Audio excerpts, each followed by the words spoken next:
Hello guys, how are you today? Na nossa aula de hoje, a gente vai aprender um pouco sobre as question words e terminar de ver especificamente os pronomes pessoais I and you, mas dessa vez na forma interrogativa do presente simples. Antes da gente avançar para a forma interrogativa do presente simples dos pronomes pessoais que a gente está estudando, vamos entender primeiro o que são as question words.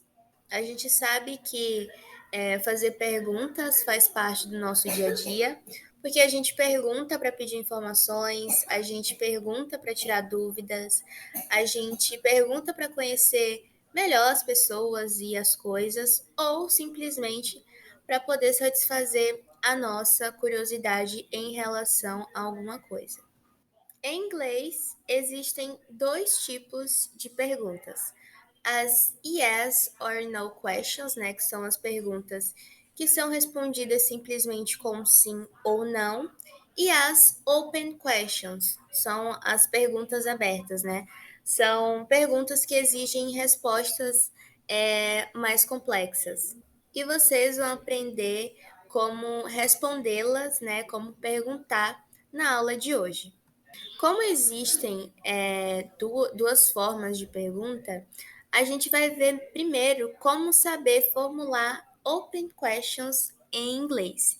E para isso é essencial a gente conhecer as W8 question words. São as perguntas que contêm o W e o H.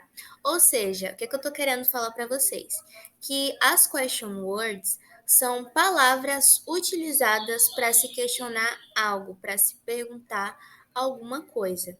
E essas perguntas que são formuladas com os interrogativos, elas são conhecidas como W8 questions.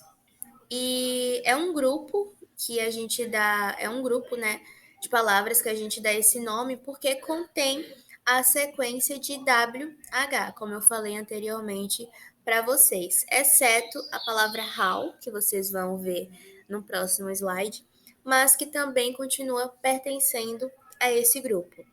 E só para recapitular para vocês que a gente dá esse nome de W8 Question Words porque a gente faz perguntas com essas palavras. E vejamos cada uma delas agora. Nós temos aqui what, when, where, why, which, who ou whom, whose e how.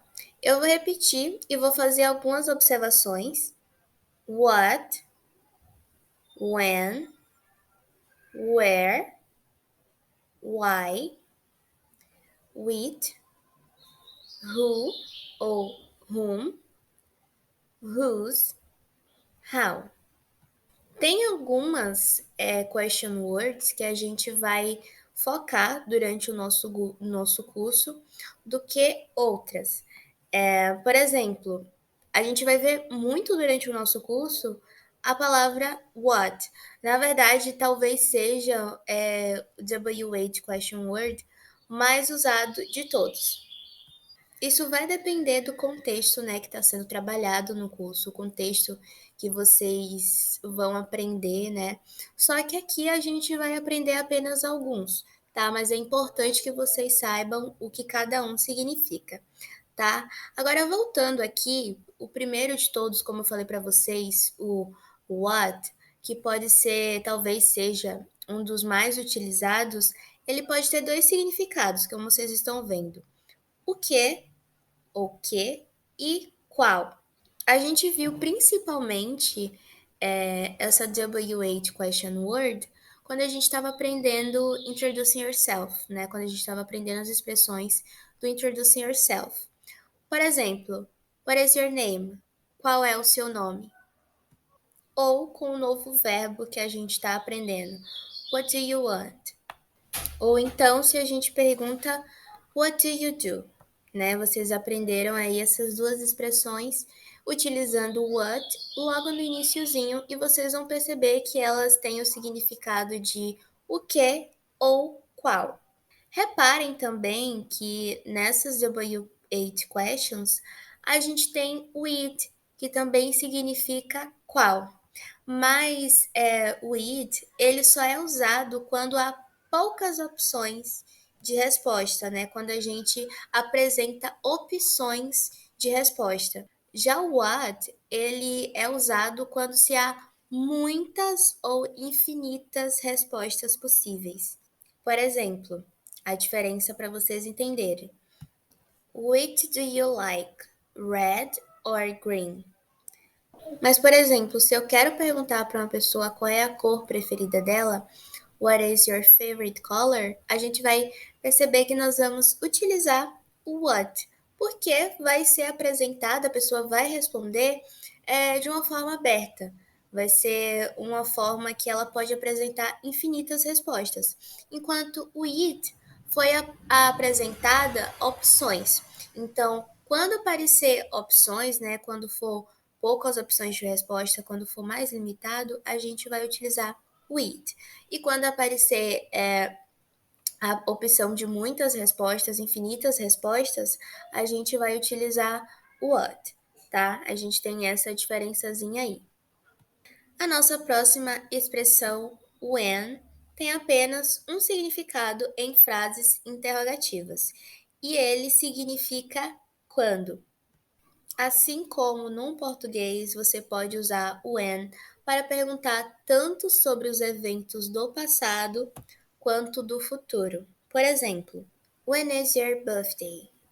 When are you going home? Então, reparem que nesses dois exemplos está sendo utilizado o when para perguntar quando alguma coisa vai acontecer ou quando alguma coisa aconteceu, tá? Nós temos aqui o where, também que a gente já viu na aula de Introduce Yourself. Nas frases interrogativas, ele significa onde, a gente já conhece ele. Por exemplo, where do you live? Ou where are you from? A gente está perguntando o local que aquela coisa aconteceu, ou possa ser que pergunte onde aquilo vai acontecer, onde aquilo acontece, né? Vai depender do tempo verbal, mas o where sempre vai significar onde. Why é a palavra usada para se perguntar o motivo, a razão de algo em inglês. E é importante lembrar que o why significa todos os porquês daquele português, né? Que a gente tem várias formas de perguntar o porquê em português. Essa única palavra abrange todos os porquês da nossa língua portuguesa. E o why, que significa porquê, ele é utilizado somente para perguntas. Para responder, a gente vai utilizar o because, que a gente vai trabalhar mais com why e because mais para frente do curso, tá? Então, quando a gente pergunta why are you so angry, a gente está querendo saber o motivo daquilo estar acontecendo, porque daquilo vai acontecer ou porque daquilo aconteceu. A gente vai usar why quando a gente quer saber a razão de algo. Já expliquei para vocês sobre como o it é utilizado, então eu vou pular logo para whom. Então eu vou pular para who e whom. Who é usado para perguntar quem, ou seja, quando a resposta for o sujeito, aquele que causa a ação. Mas como a gente descobre isso? Pela resposta da pergunta. A gente pergunta e a gente vai ver a resposta. Por exemplo, se a gente pergunta quem é ele e você responder ele é meu pai, a palavra ele vocês vão perceber que surgiu ali, né, que assumiu o papel de sujeito da resposta, né? Ele está sofrendo uma ação, ele está causando uma ação. Tanto que ela veio no início da frase. Então, nesse caso, a gente vai perguntar who. Sempre que for sujeito, a gente quiser saber o quem, o sujeito, a gente pergunta who. Mas se não for o sujeito na resposta, por exemplo, na pergunta, quem você vai convidar para a festa? A resposta seria eu vou convidar fulano. Você vai perceber que o fulano não é o sujeito da frase. Tanto que ele apareceu no final da frase, né? Ele está sofrendo a ação. Nesse caso, a gente vai utilizar whom. Sempre que vocês quiserem saber quem é o sujeito da frase, vocês contextualiza uma pergunta para essa frase. Vamos ver um exemplo. Who is she? Quem é ela? Whom do you blame? Quem você culpa? Reparem que who is she está causando uma ação se você perguntar de volta. Você criar uma resposta para essa pergunta, no caso, né? She is my mother. Reparem que logo em seguida ela aparece como sujeito, se você criar uma resposta para essa pergunta. Mas, se você pergunta whom do you blame? Quem você culpa? E você responde eu culpo tal pessoa, você percebe que ela vai ser quem está sofrendo a ação. Então, vocês vão perceber também que o que vai ser utilizado é a question word whom. Agora falta entender como que a gente utiliza whose. Vocês vão sempre associar whose como posse, né? Já que ele significa de quem. Quer saber de quem é aquilo, de quem é aquela ação. Enfim, eu vou apresentar alguns exemplos para vocês. Whose idea was it to come here? Whose bag is this?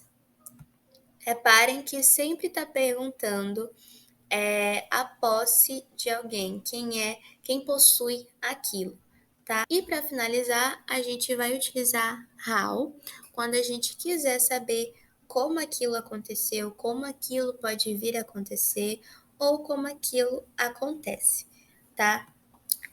Vocês podem ver essas expressões, né, essas palavras, na verdade, do iniciozinho de frase, em perguntas, né, na interrogativa, ou na afirmativa ou na negativa. Vocês podem ver nas três formas e eles vão ter o mesmo significado, tá? Não muda absolutamente nada. Eles vão ter o mesmo significado. A única coisa é que vocês vão adaptar para a forma afirmativa ou para a forma negativa. Agora que a gente já conhece as question words, né, as W8 question words, a gente vai ver o presente simples na forma interrogativa, que também vai precisar, né, para a gente formar algumas frases utilizando a W8 questions, a gente vai precisar do simple present in the negative interrogative form. Perdão. Lembrando que a gente ainda está vendo os pronomes pessoais I e you. Para a gente formar uma oração interrogativa, para a gente formar uma frase na forma interrogativa do simple present, a gente vai utilizar o verbo auxiliar do antes do sujeito. Se você não sabe o que é o verbo auxiliar do, eu recomendo que vocês assistam a aula anterior, porque lá é onde eu explico melhor o que é, né, e como ele é utilizado no simple present. E relembro um pouquinho a vocês também o que é o simple present. E nesse caso, o do, ele vai vir antes do sujeito. Então é importante que vocês conheçam a estruturação da forma afirmativa, negativa e interrogativa, porque eu vou enfatizar que ele vem antes do sujeito. A gente vai inverter a situação. Na forma interrogativa, a gente vai ter uma nova estrutura de frase.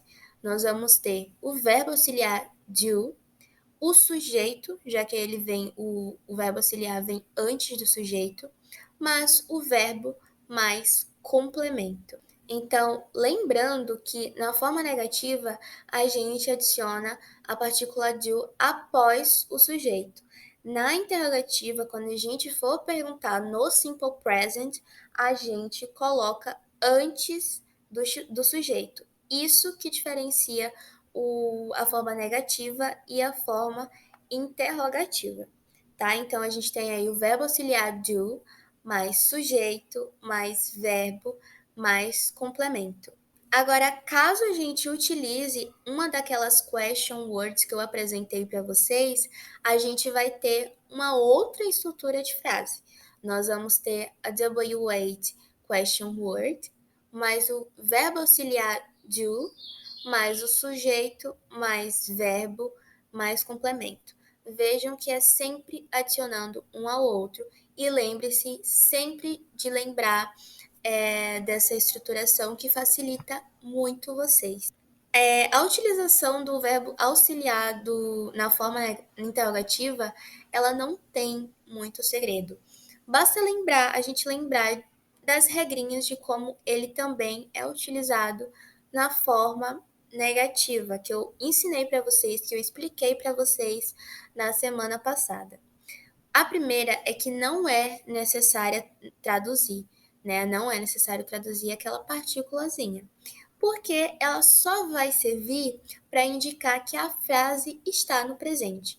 O verbo auxiliar do só vai servir ali no simple present para indicar que ela está no presente. Então, não traduz ela, tá? Eu vou falar mais uma vez a estruturação das frases na interrogativa. O verbo auxiliar do mais sujeito, mais verbo, mais complemento.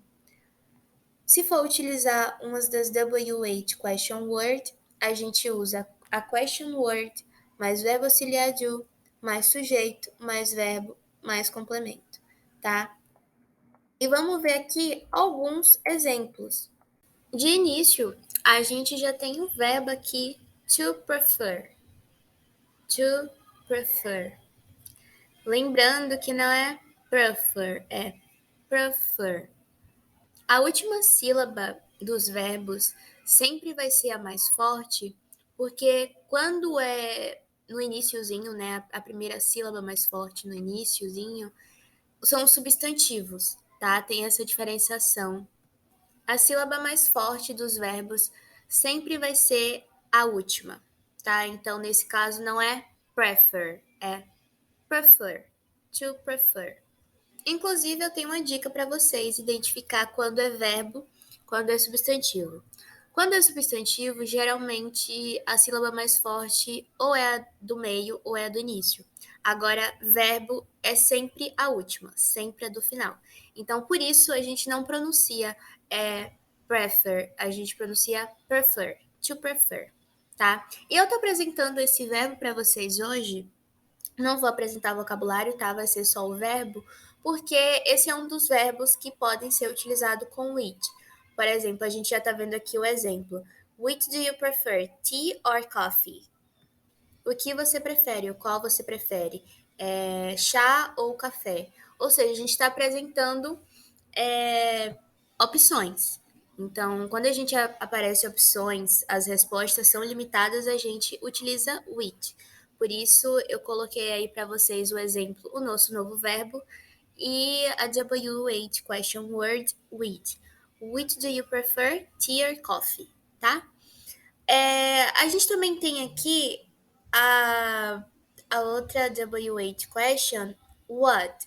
A última, né? What do you like to eat? Vocês percebem que aqui a gente não utilizou o eat, porque a question word eat, porque aqui a gente não está apresentando opções. Então, aqui vocês podem responder de infinitas formas. Por isso aqui a gente utiliza what, não o eat. E eu vou repetir para vocês, what do you like to eat? Percebam que o do ali, a gente meio que pronuncia de uma forma mais forte que o what, o finalzinho de what. Aí acaba juntando as duas. What do you like to eat? E os outros exemplos são aqueles que eu falei para vocês, né? Que eu do Simple Present Interrogative Form e uma que a gente já conhece que é Where do you live? Onde você vive, onde você mora. Where do you live? Reparem que aqui a gente está utilizando aquela estruturação. a question word, mais o verbo auxiliar do, mais o sujeito, mais live, né, que é o complemento, que é o verbo. E os outros dois exemplos, na forma interrogativa, sem a WH question word, que é do you eat granola e do you want to eat pie? Tá? Então a gente tem aqui do you eat granola, do you want to eat pie? E é isso. Vocês podem ver também informalmente, lembrando que essa forma é a forma informal, sem a utilização da partícula do. Só que tem um porém. Como eu informei para vocês, essa forma sem a partícula do é a forma informal, é a forma que eles costumam utilizar no dia a dia. Como vocês ainda estão aprendendo, eu peço que vocês escrevam na forma correta mesmo, tá? Que é utilizando a forma, que é utilizando a partícula do, o verbo auxiliar do no iniciozinho da frase ou no começo, dependendo se tiver a question word, tá? Agora que a gente aprendeu sobre as WH questions, a gente vai ver agora a yes or no questions, como responder de forma simples. Eu falei para vocês no início que as yes or no questions são aquelas perguntas que nós respondemos apenas sim ou não. No português, a gente sabe que se a gente pergunta a alguém, você gosta de comer fruta? A gente responderia sim, ou sim, eu gosto, ou não, eu não gosto, enfim, dependendo ali do gosto da pessoa, né? A gente sabe que responderia apenas um sim, sim, eu gosto, ou apenas um sim, né? Só que no caso do inglês, a gente tem as short answers. A gente tem as respostas curtas, perdão. A gente tem as respostas curtas que tem uma estruturação bem simples. A gente vai utilizar, né, dependendo da resposta, o advérbio de. A gente, dependendo da resposta, né, vai utilizar o advérbio yes ou no, mas a pessoa, né, que é o sujeito, mais o auxiliar, né, o verbo auxiliar, vai depender do verbo que a gente tá, que foi perguntado, do verbo que a gente está trabalhando. E o verbo, ele tem que estar na negativa ou na afirmativa. No nosso caso, a gente está utilizando o verbo do. Então, eu vou mostrar para vocês agora como que fica. Utilizando aquela estruturação de frase que eu perguntei, se alguém pergunta, do you want to drink water? Você quer beber água? Se eu quero, yes, I do. Yes, que é o advérbio positivo, né? Mas o sujeito, a pessoa da frase, no nosso caso, se está me perguntando você, eu respondo comigo, né? A minha pessoa, a própria pessoa, I, e o verbo auxiliar do. Se for na forma negativa, a gente vai adicionar o advérbio de negação no, mais a pessoa, né, que é o sujeito I, e o don't. Lembrando para vocês que as short answers a gente não pode responder no, I do not. É sempre abreviado no, I don't. E outra coisa, sempre que vocês forem responder uma yes or no questions, você precisa utilizar as short answers. Não existe para repetir o verbo da frase. Por exemplo, no segundo exemplo, do you like to eat chocolate? Você não responderia yes, I like. A gente não responderia da forma que a gente costuma repetir no português, que é repetindo o que é respondendo em português, né, perdão, que é repetindo o verbo da frase, né? No nosso caso seria você gosta de comer chocolate? Sim, eu gosto. Aqui a gente utiliza o verbo auxiliar, que é o do. Do you like to eat chocolate? Yes, I do. Or no, I don't. Então, as yes or no questions, vocês vão perceber que são formas simples de responder as perguntas e bem fácil, porque aqui você precisa saber se é yes or no, a pessoa, né, o sujeito da frase vai depender, e adicionar o do, se for positiva, e o don't, se for a forma negativa. Lembrando que essa é uma forma curta e mais fácil de falar e é a forma correta de responder as perguntas de yes or no questions. A gente não repete o verbo principal da frase, certo? E aqui a gente chegou ao final da nossa aula. Eu não sei ao certo se eu vou passar a atividade, mas caso tenha atividade, vocês vão ver, né? Eu publicando lá no nosso canal Sala de Aula, na atividade, na sessão correta, né? No canal correto. Atentem-se ao prazo do envio da palavra-chave, que é o de 7 dias. Se vocês não conseguirem enviar dentro do prazo, eu peço que vocês justifiquem. Façam também a atividade avaliativa que está valendo até o dia 26/4, né? Até a quarta-feira. Então, atentem-se, porque é uma atividade avaliativa e é bom que vocês façam. E se vocês tiverem alguma dúvida, eu peço que vocês perguntem, tá? Eu tô vendo essa turma muito caladinha ainda e isso tá me dando medo, eu confesso. Toda aula eu falo isso, mas é porque eu tô começando a ficar preocupada com vocês. Mas enfim, that's all, guys. Bye bye, see you.